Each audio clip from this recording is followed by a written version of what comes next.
Well, Tom, we know that that is the incubation period, and now the business community, they're angry. They want the government to remove all restrictions when it comes to COVID-19, particularly for those venue limits. If we don't now see a second wave of infections because of these protests, now over the weekend we saw in Brisbane 30,000 people take to the streets in support of the Black Lives Matter movement.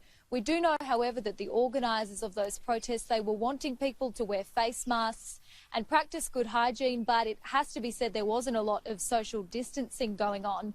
Now, the Queensland Chamber of Commerce, they say that we want all restrictions removed for businesses, provided that they adhere to that 4 square metre rule if we don't now see a big uptick in cases.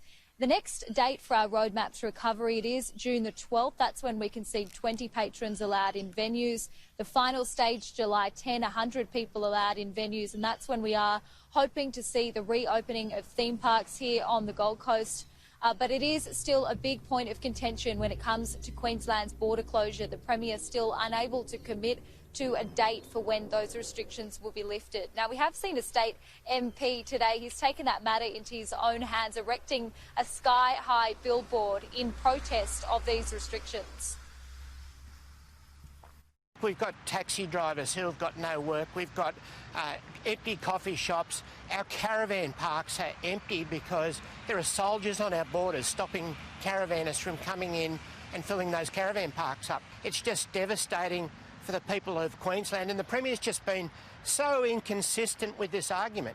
She let 30,000 people protest over the weekend, and yet my sister can't drive across the border. Now, Tom, there are some reports today that we could hear an update from the Queensland government on border measures by the end of the week.